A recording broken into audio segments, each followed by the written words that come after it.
All right. Welcome to Pick Perspective. My name is Ayo. I'm your host. And my co-host today is Constance. Over to you. Hello, everyone. Thank you, Aya. And so today we've brought a very important guest into our studio. Very important guest. If I tell you how I met Krishnan, many years ago, I went to Derby for a job interview, and I saw this lovely man sat, and he was just watching as the interview unfolded. And when I left, I went to my email and I said, "Who is this person?" It was just calm, nice questions and everything. And I saw it was regional compliance manager, and I said, "This is where I want to get to. I'm currently a manager. I want to go into regional health and safety manager." And I'm ready seeing somebody that looked like me that is doing that job, which are not too many people at that time. And I said, you know what? I'm going to keep his number and his details and probably just stalk him on LinkedIn a little bit and just see how he goes in his career. And I saw him going, the next thing it was head off, and then he became a global director. So I'm really happy to have Krishnan in the studio with me today. So over to you, Krishnan. No, thanks. I mean, it's, look, it's a small world, right? And I'm super happy that you reached out and we're able to reconnect, and I didn't embarrass myself too much from that, that experience. But no, it's just been wonderful connecting with you both and listening to stories, because I think that's what it's about, right? It's like, how do we learn? Because most of the times, and speaking from experiences, you learn from things of whether it's been, what one would perceive as maybe a negative experience or an experience that, you felt uncomfortable about, or something where you learn from leaders and you go, do you know what I've learned, but what not to do, right? When I'm leading, and when I'm pushing, and influencing in the future. So those are kind of some key learnings that I've taken. But look, you asked me to introduce myself, right? A little bit about me. So I'm Krishnan Mutian. I'm 42. My wife Janine, and we have 3 wonderful young children. One's 8, one's 4, and one's 21 months. Congrats. Yeah.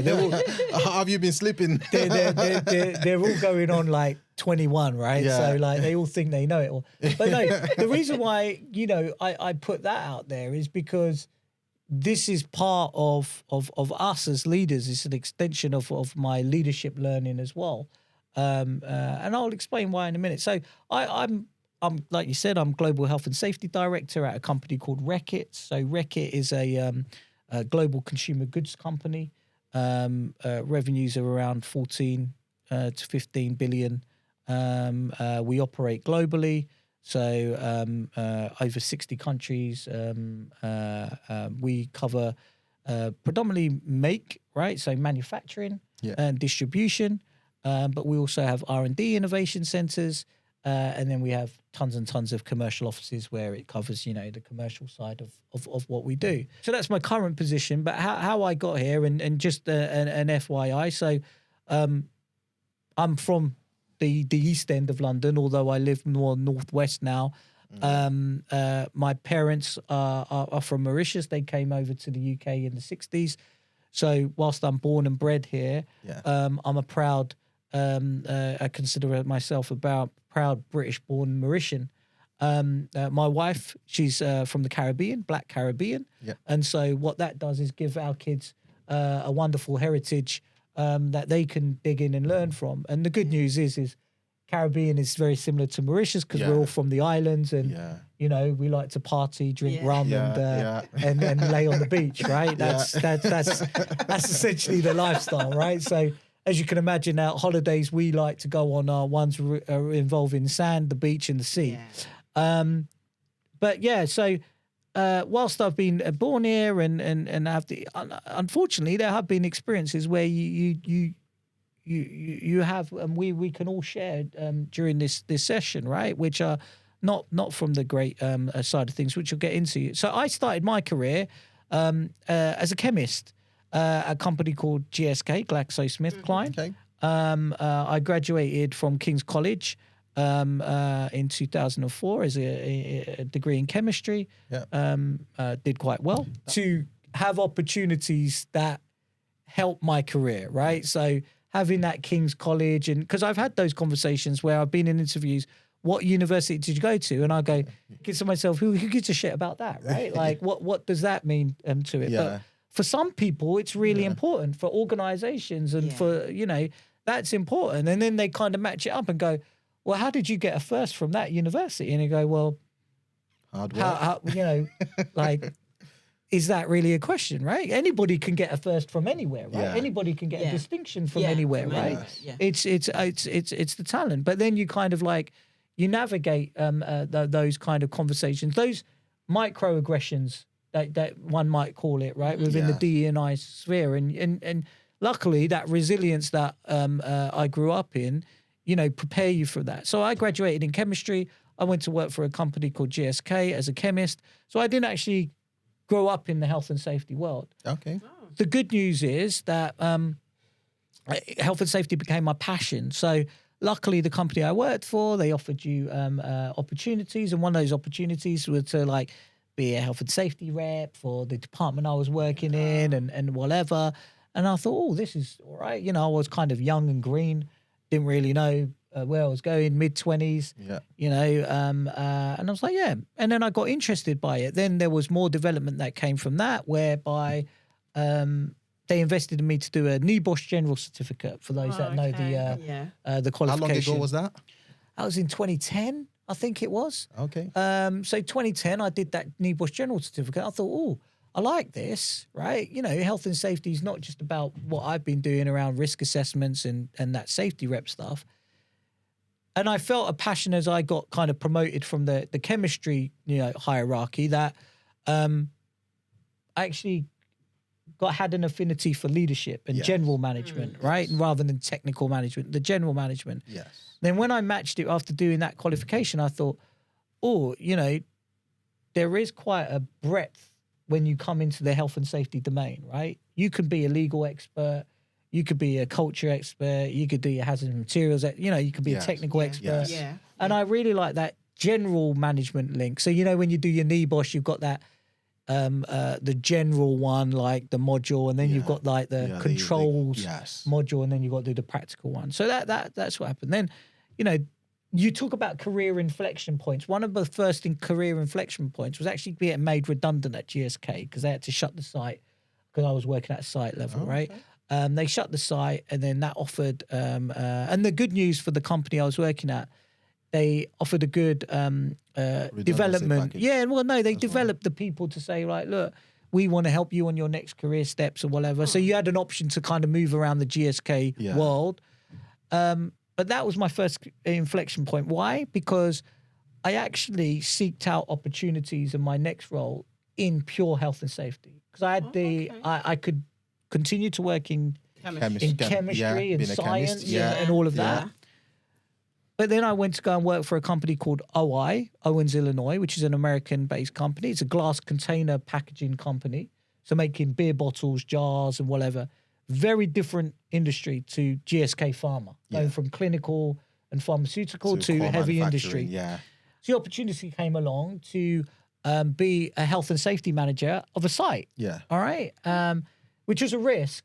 And then you go, well, can I do it? Because I didn't have that experience on my CV. And before then, you were still a safety rep.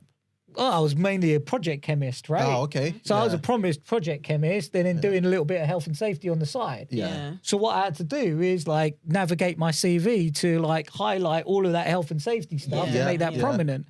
Anyway, look, I don't know how it all worked out, but I got the job, right? They wanted me to be a site health and safety manager. In the heavy industry. Yeah, there was a site of around 250 people at that time. Yeah.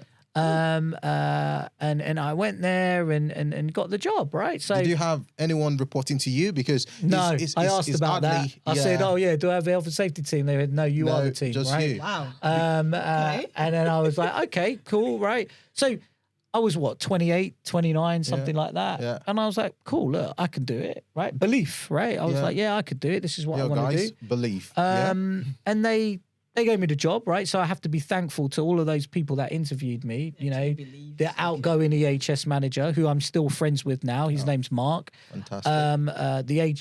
The HR manager at the time, and that site director at the time. That we've gone down different paths, but I still thank them for giving me the job. Little did I know it was a focus site. Like, they didn't mention that at the interview, right? So I went in there and I said, like, oh, right. So, if you got this, they're nothing, right? They were in problems with the HSE and whatever. And I thought, right, that's probably why you took a risk on this guy. On this person. That didn't have this history or whatever. Because normally these days you go to the internet and check if they've got a problem with the HSE. And because you're probably green in health and safety, you didn't have time to check that. No, because I was entry level, right? So, so I went in. It was 2011. Now I got the job, and everyone at GXK, oh, wonderful, you got the job. You're being a site EHS manager. I was like, yeah, give it a go, right? But the good news is it fit my profile, right? I like that general leadership element. It was about influencing my peers, influencing people that were on the site leadership team with me, creating a good connection with my site director. I managed to tick all of those boxes and feel all that. I was the only dark-skinned person around the team, right? And so I had to navigate those nuances. And those maintenance people that probably didn't say it, but you could feel it, right? Yeah. But then I'm like, I'm me, right? Like, look. So how many black people were in the factory altogether? Because when you say the only dark skin, that will be leadership level. Leadership level. Yeah. Factory level, probably about 2%, right? So it was very, but I would say ethnicity higher, right? So black, brown, 2%-ish or whatever, but then there were a lot of people from Eastern Europe working on the packaging lines and from different countries, even on the leadership level as well. So, but when we're talking about what we're talking about is, well, who actually looks like me? Yes. None. Very rare, right? I can mention them by name. George. He was a black guy that worked on the lines, right? I used to speak to him. You still remember George? Yeah, I remember George, right? George was a great guy, right? And then, so some of the other people that, came in and whatever. As a person who was different from others, how did you onboard yourself? How did you settle down? How did you prove yourself? Yeah, really good question, right? So this is where it comes to character profiles as well, I believe, right? So I'm a natural extrovert, right? And I'm a bit out there, right? Some might use the term as extrovert, bit, curveball or whatever, right? I'm also from a cultural heritage of Mauritius, which is, we speak French out there. Creole is the language, right? It's from the French and English are the national languages out there. So it's a kind of fiery thing, right? Fiery kind of culture, right? So for me, it's like, well, look, I tackle things head on, right? I'm not saying I fight fire with fire, but maybe I did fight fire with fire, right? It's like, so when I was working with those engineering teams that were trying to take the piss or play me or whatever, I'd be like, right, look. And then, when I say I'm from East London, right, I grew up single parent family. I grew up from ways of having to navigate, the council system in the UK and whatever. And that helped me build resilience, right? It just helped me build resilience. And having that resilience meant I can only try and be me, right? And I can only try and be my best. So I had to navigate a lot of those conversations.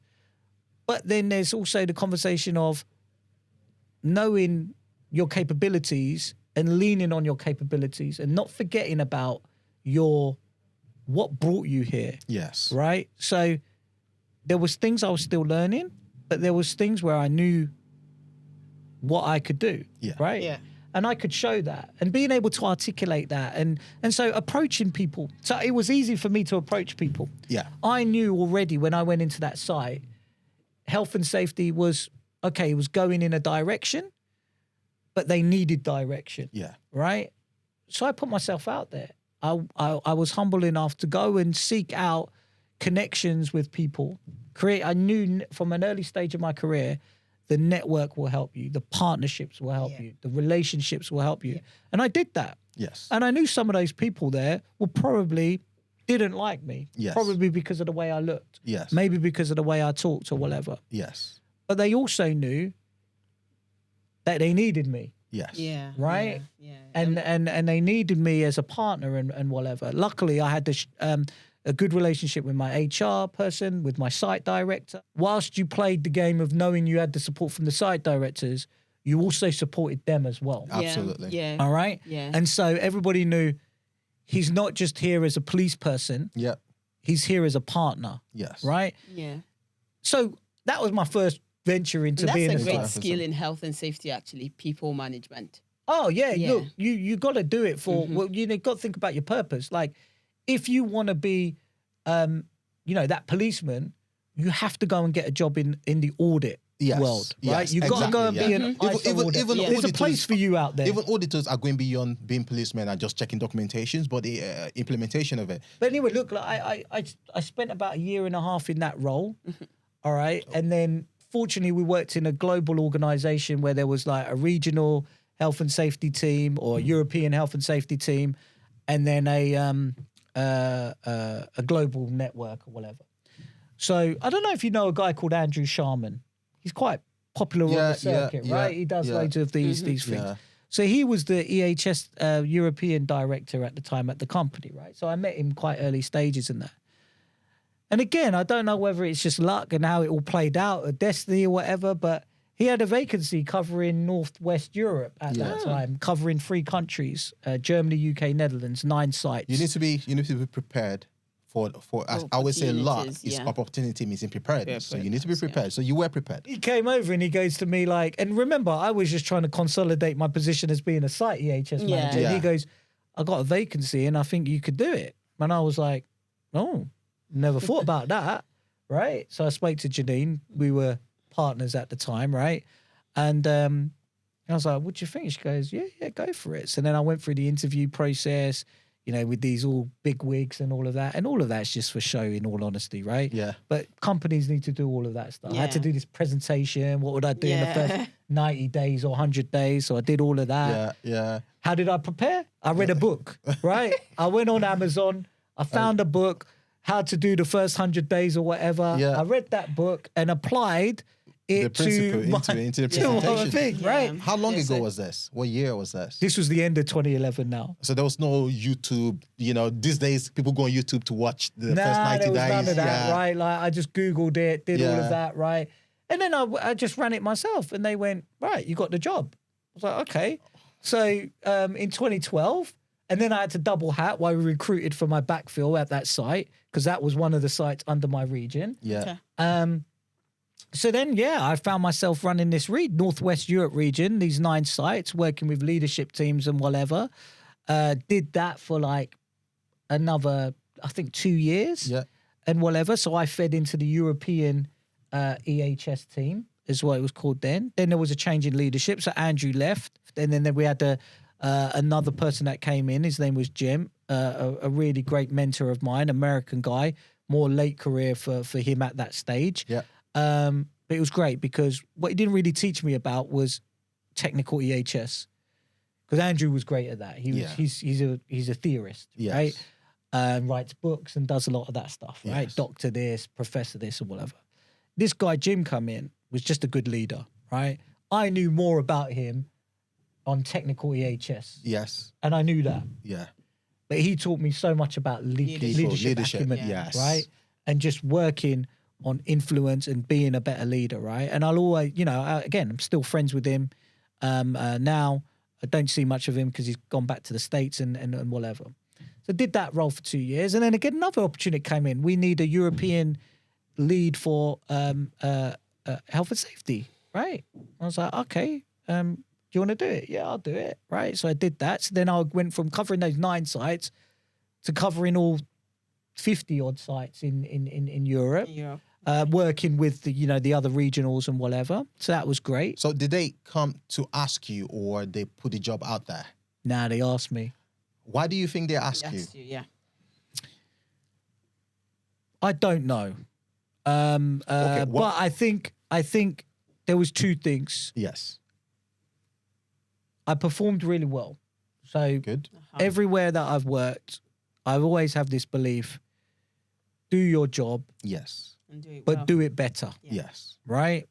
So do the basics, but then do it well, right? And and then when you're doing it well, you're doing it better, and you're elevating yourself. Is this Yes. something that has been instilled into you as a kid? Because culturally, it's something Culturally, that This is a cultural drive thing, Yes. Yes. right? Yes. You know, from back in the days, I've had that pep talk from my mother of you need to get your papers, you need to make sure that you're on the right path, because sometimes I have drifted. Yeah. You know, I'm someone that didn't have the best schooling. You know, I've been suspended at school when I was a kid. I've gone down some wrong paths and whatever. But luckily, I had a mother and two sisters that really helped pull me in Yeah. and give me some slaps, Yeah, right? okay. When I needed to, and keep me on the right path. So that kind of, you know, watching my mother navigate multiple jobs whilst bringing up three kids, you know, and whatever, gave me and everybody else who's had a personal influence in my life already gave me that point of do your job, do it well, right? You know, any job that you do, whether it's what we all do, whether you're, you know, working, stacking shelves, Yeah. working as a cleaner, Yeah. is a privilege to have that position, Yeah. Yes. right? It's a privilege to have that job. Yes. So when you have that privilege to be employed, need know to that, stand be out. humble to you know, execute your role as best as you can do it, Yes. right? And if you can't do it, you speak up and you say you can't do it, right? And you need help. Yes. So that is something that I've always had to do. So I think they appreciate the way I did the role and the performance I delivered. But I think the other thing is as well, which is very important, I had sponsors around me. Yeah. I had good relationships around me where they could come to me and say, Christian's the right person for this job, Yeah. right? Because none of these people that approached me look like me, Yes. right? They were all white, right? Yes. They might be from different countries or whatever, worked in different countries, but somehow they thought Christian could do this job. So through executing performance, but also building relationships, I've been able to get into those positions. So Then Yeah. how could you build the right sponsor? Because this is quite very important. it's life, right? I think it's life experiences and just being savvy about that, right? So when we first met, right, I talked about my wife and we talked about three things and our kids and bringing up our kids, because the privileges our kids have are Yeah. different to the privileges that You had. my wife and I had when we were growing up, right? So this is a different level of parenting, Yes. right? And a different level of experience. And my wife always goes, "Oh, you're too hard on the kids," and I go, "Well, they got it easy compared to us, right?" Like, you know, and she goes, "Yeah, but recognize there's different generations." I go, Yeah. "Yeah, remind yourself, Christian, right?" But what I would say is, like, look, there's the academic, right? And I've just been, whether it's fortunate or I worked hard or I don't know, I've been able to get my academic results. Yes. Right. So you have to go and recognize you need those academic results, papers, whatever you want to call it, qualifications to enable, they're an enabler for where you're going to go. Right. Yeah. So there's that part. So they're book smart. Right. And then, like, I always have a joking conversation with my wife where I go, you want the kids to be book smart, and I get that. I support you. Because, like, I'd say our daughter, right? I'd say to our daughter, she's doing her times tables at the moment. And my wife's like, Christian, you need to help her with times table. I go, listen, knowing what 12 times 12 is didn't get me to where I am right now, right? But, and this is the important point I have to coach my kids on and remind myself is, you need to know what 12 times 12 is to get your papers, Yeah. right? So you got to play that balance. So then I go, right, yeah, you're the book smart one, Janine, right? And instead of that book smart, I'm trying to instill life smart, right? Yes. And it's being life smart as well that you need in parallel to have these kind of senses. Who are the people that you can trust? Yeah. Who are the people that you can't trust? who are the people that I need to kind of navigate myself around and learn from closely that are going to help me get to my next step, which isn't just knowing about process safety and risk assessments and all of that technical stuff that we need to look at. It's like this leadership acumen. Yes. How does he go to a site and kick people's ass and they turn around to him and say, thank you, Yeah. right? You know, when are you coming back? Yeah. Right? That's a skill set Yeah. It that is. the NEBOSH and the masters Will not on health teach and you. safety Yeah. are not teaching you, right? Yes. So that's the life smart. That's the life smart. But then there's a third dimension that I joke around with Janine about, and that's saying you need to be street smart as well. And that's where, again, navigating those who you can trust and whatever. And here's where the difference that I have with lots of other people that I interact within the health and safety domain is they don't have the same social background as me, right? And I'm not saying that puts me on an edge versus them, because I learn a lot from them, Yeah, from their absolutely. backgrounds, Yes. right? But where I say is like having that street smart around me, it helps me, gives me another dimension of who I could trust and how do I read the room and how do I read the situations that I'm presented Yes, in? How do I absolutely. engage with some of these engineers that may, whilst they might not look like me, whilst we might have different beliefs, might have a similar social background that I can connect with them on, right? And so there's that 3 dimensions, I would say, that have always helped me make the next step. But people have approached me. They approached me about this role. They approached me about the next role I went into, which was working in sustainability and risk. They approached me about the next role I went into, which was to be the site director of the site that I went in to be the EHS manager. Really? So I okay. spent 2 years working in operations Yes. as the plant manager, the site director Yeah. of that site. Yeah. They said, Christian, we need a new site director for the site that they did some investment at the site. We need a site director. And the person that was my site director at the time approached me and said, I think you can do it. And I said, do you really think I can do it? I've been working in EHS all this time. And, they went, you could do it, right? Because they saw the leadership acumen. Yeah. Yes. That's what took over, right? And I went, yeah, I know it's going to help me. And that other leader, Jim, he always tell me in his experience, he worked leading a site in his past. And he always leveraged that when he was connecting with other site leaders and all of that. And even now to this day, I always use that card, right? I always go, yeah, I was 2 years site director. And I went, oh, right. Yeah. You led a site. Oh, right. So then automatically the switch goes, this guy knows what he's doing. Yes. He can connect with us, right? And I go, yeah, I get it. You're spinning lots of plates. I'm coming to you to tell you how health and safety is the most important thing in the world, right? Yeah. But I also know that you need to manage cost. You need to manage Yeah. quality. You Yes. need to Yeah. manage service. Yes. You need to manage all of this stuff. Yes. So they get it. So I did that at the company of OI. Then my time at OI came to an end in 2017. That's when I embarked in my career at Reckitt. And I chose the decision. This is where you navigate your own career path, right? So the plan was do operations and then hopefully you can come back into EHS and then move into the senior Yeah. roles of EHS. So why did you director. leave that company, OY? Because natural shifts make, right? I could Yeah. see myself not moving back into EHS. Okay. Okay. because At a of the site director level. Because, yeah, you had yes. navigated site director already, so Yeah. it wasn't. Yeah, it was like site director and then go, right, am I going to get stuck in this job Or of go to operations? EHS regional. And then I need to where are my strengths? I liked EHS. I wanted to move into a senior role of EHS. Yeah. And I thought, I can't see that happening. You can see the organizational changes coming in as well, right? Yes. So you can see, all right, different leaders that were my supporters are now leaving this company. Yes. Right? And then you go, do I start from scratch or do Yeah. I make my own? Yeah. Yeah. Then luckily I saw this job in Reckitt come along. So I went for it. They interviewed me. They could see that I had a variety of foundations, not just an EHS purist. Yeah.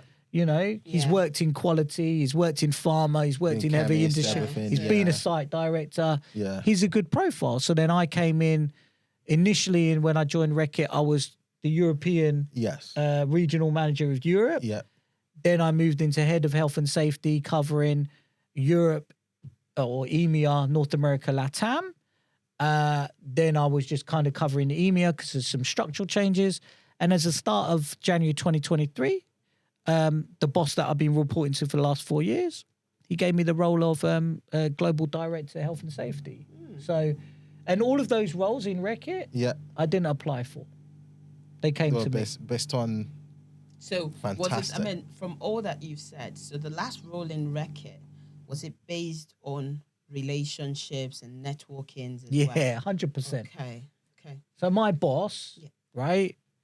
He said, if you weren't getting this position, no one would have got the position, right? So he wanted me in that position. in that position. Yeah. And he was an enabler for my career because it's through the relationship that I created, not my technical skill set, through Yeah. the relationship and what I was doing ongoing in parallel, and me also being vocal in where I see my career going. yeah. Because one of the things, as you escalate in hierarchy, you get more confidence to be yourself. Yes. This is the underlying thing, right? Absolutely. We all have imposter syndrome. I had Yes. imposter syndrome when I first came in. And there's some things that you do and you go, well, I could have done that differently. And then you go, well, was it career limiting if I would have been career limiting if I enacted that? But now what you see is more more authentic, right? Because you go, well, I'm here now, Yeah. right? Yeah. You know, so like now I'm like, and this is why I'm love having this conversation with you, is how can we give back? Because I would have really have loved it when I was junior in my career, having people like us Yes. leaning on, right? And understanding their experiences. And this is the purpose of I've got to my career is how do I give back? How do I help? Right? How do I make sure that that junior me Yeah. is supported? It's supported. Yes. And can navigate some of those dilemmas Yes. that they face in their career. But me getting into this position was my relationship with my boss, right? And being a partner, he knew I was a partner, a trusted partner that Yes. was already driving the strategy. He just needed to navigate the building blocks to put this position in place and be that spokesperson for me behind the closed doors. Yeah. Early on in my career, I'd put the grass. So when I was in OI and we were in like bad position with the HSE, I had to enact my subject matter expertise Yeah. to help that site get out of it. Good. But then I had to enact my leadership acumen to build partnership to say, look, I need your help. I need to do this. That took graft, right? Yeah. Ask Janine how many times that I'd take my laptop home and I'd be working at home, right? Doing stuff that helped the organization just because of that belief that I wanted to help the organization. Yes. Not because I wanted to get promotion. I didn't know where I was going. But You just it was wanted to like help. you just wanted to help. And the organization could see that. Like Yeah. this guy is all in, right? He will put that effort in. True. He's not an Sure. 8 till 4 finish, No. right? 7 till 3, 9 till 5, right? He'll put that effort in, and we'll get that out there, right? Absolutely. So whilst I didn't get these later promotions as being, coming into heads of Yeah. regional positions, heads of global director, I didn't get the position because I know how to do I'm the best person at doing a risk assessment. I'm the best person that knows process safety. I'm the best person at this. But I was doing it because there was that trust that this Yes. person's going to get something done. Yeah. Yes. Yeah. Right? Yes. Yeah. But yeah. that doesn't mean I don't know what good looks like in risk assessment. I don't know what good looks like in process safety. I don't know what good looks like in all of the other technical topics. I do know how to hold those conversations. Because when somebody's trying to beat you down to give you all of this, I know more about you in process safety, you go, you probably do. But I know enough to handle this conversation, right? But that's all the silent stuff. Yeah. The leaders that give you the boss see the stuff of, I can see that he can handle that conversation, but I can Yes. see that he can give it to our organization. Yes. So just to close out that point, right? It's that this kind of Yeah. book smart versus live smart versus street Street smart, smart, yeah. all in parallel. Yeah. Has to navigate all in parallel. I think what you just said is really important in terms of putting all the hard work in. I think I don't know who I was telling this to. When I started in Big Bear, one of the things that I know that I did was put the graft in. I work night shift. I will volunteer to come out work night shift to have a presence. I'll volunteer to come out work on weekends to have a presence. I will go talk to people. I'll just make sure that, I'm getting things done, because I don't know if it's, again, maybe cultural. I felt grateful for being given the opportunity. And moreover, they sponsored my visa as well. So I was like, you know what, these guys have taken a You punt. know what, I have to right? give it all. It's a really important point, because now that I'm on the other side where over the past, 8 years or whatever, I've been involved in recruitment and whatever, and even like appraisals, right? So now I'm the person where everyone's asking, what do you think about this person? Yeah, What do you think about yeah. this person? And I'm brutal with it, right? I'm street smart with it. I'll go, I don't think they're right. Right. And then you look at what's driving you to make that decision? Like, it's never about the person. No. Everybody's a good person in my Yes. view. Yes. There's good people everywhere. You just might not have the same things, right? Like just because, I like the Wu-Tang Clan don't mean they do. Yeah. Right? Yeah. It's like it's a difference, right? So everyone's good and whatever. But then you think, what's driving them? Well, they don't know the basics. They're not getting anything done, right? They're not completing their work. When I ask them a question, they don't know how to answer that question, right? When I ask them to follow up on something, they don't follow up on it. And they think Christian's forgotten about it. But What they realize is Christian's not asking you every day. Yes. Christian's yes. Christian's expecting you in the background Yes. to do enact it your and then role. feedback. Yes. Yes. Right? Just- So then when the 30th of June comes around, Christian's going to go, how you doing with that? Oh, da. Well, don't you think that's then going to plant a seed in Christian to go, that's not a good performer, Yes. right? Absolutely. And so getting stuff done is important in the Getting it health done and on safety time. field. Yes. Yeah, yeah. Yes, So yes, what yes. I see a lot of lazy, honestly, right, out Yeah. there, where it's like people expect everything to come to them. And you go, well, it will come to you, but you need to be visible on that. And some of that visibility is silent. And what I mean by that is just by doing your job and just by doing it really well, people will recognize it. And you don't need to kind of keep self-promoting or whatever. They'll just recognize it. Absolutely. Yeah, true. Absolutely. Then is Sometimes you don't know people are looking.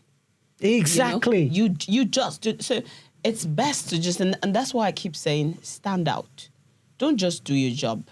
Try to do it better. When I'm talking to site directors now and going, what do you think of this person? I go, you got a problem there, right? You're not going to get the next level improvement with that person, right? And then we'll have the conversation as to why. And then I'll go, but that person's great. That person that reports them is great. And they'll go, how do you know that? And I go, I know.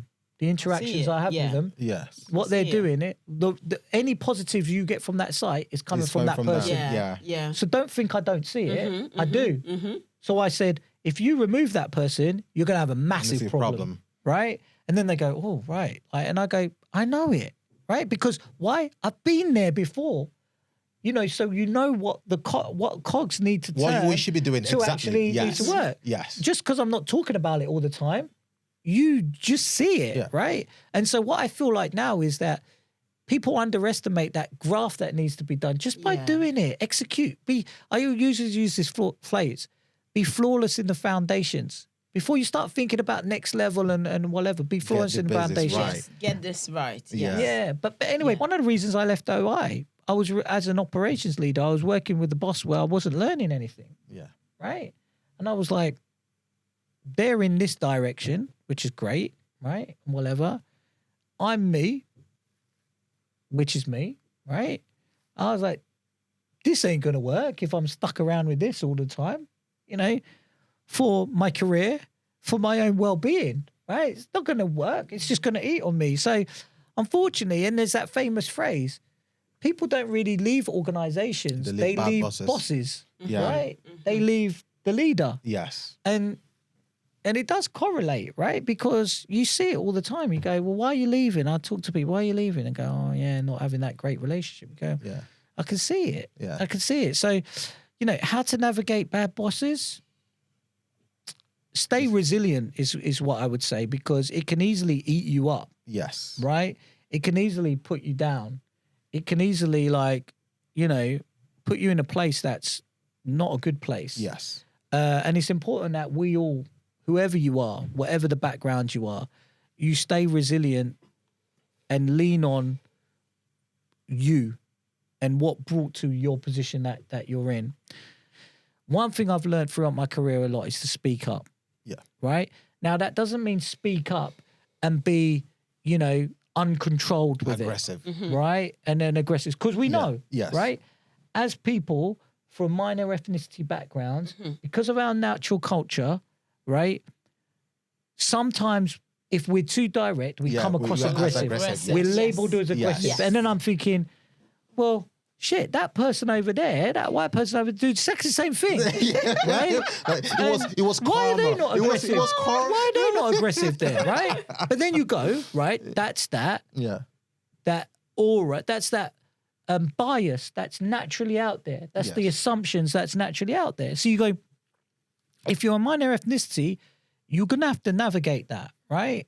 You know, you do have to navigate that. But being able to speak up is important. But it's speaking up in a controlled way, within your controlled way, Yes. so that your feedback can come across. So it's not complaining, Yes. right? Because it's easy for a boss to say they're complaining, Yes. or yes, they're absolutely. missing the point, or they're this, or they're that. Because that's an easy get out for the boss. They're a complainer. Yeah. They're not doing They're it, not and doing it, whatever. they're just looking for So excuses. how do you learn from what these bosses are advising you and say, right? You mentioned it. I'm prepared, Yes. right? Yeah. I'm going to go into that conversation, and I'm going to make sure that I'm speaking up. I'm getting my point across, and I'm going to not let them hear me. I'm going to make sure that they're listening to me, Yes. right? Now, to do that needs an element of confidence. But that confidence should always be there and come from within. But honest opinion is, I don't think people prepare for those conversations enough, right? They don't reflect on how they're going to go into that conversation enough. Or could they be scared? I think they could be scared. Yeah. I think they could be scared, but Yeah. that's where like connecting with people like yourselves, Yes. right? To have these kind of like point conversations Yeah, to say absolutely. like, prepare yourself, like breathe. If the timing's not right, reschedule the meeting. Yeah. You know, everyone's navigating so many different things, but that preparedness that you have, like just things like in my experience before, I've gone into my bosses and talked about salary, and I've gone, I don't think you're paying me enough, right? Yeah. That's difficult to do, right? But then I go, well, prepare myself. Yeah. I've heard through HR what other people on my Other level people, are yeah. getting, right? Yeah, that's what So- I was just going to say. Get your facts right. Yeah. Yeah, because Prepare yourself. they and might then go, well, you know, you're the highest person paid here. Yeah. Right, So and then you want go, more. then you go, no, I Thank you didn't for know that. that. Shit, Yeah. right, I'll go back. But so you got to navigate that. But then you go, right, no, I'm not in the thing. And then I go, this is about equity, right? Yeah. Like this is an equity discussion here, right? So I'm outperforming everybody else because you give me all of that feedback, but you're underpaying me.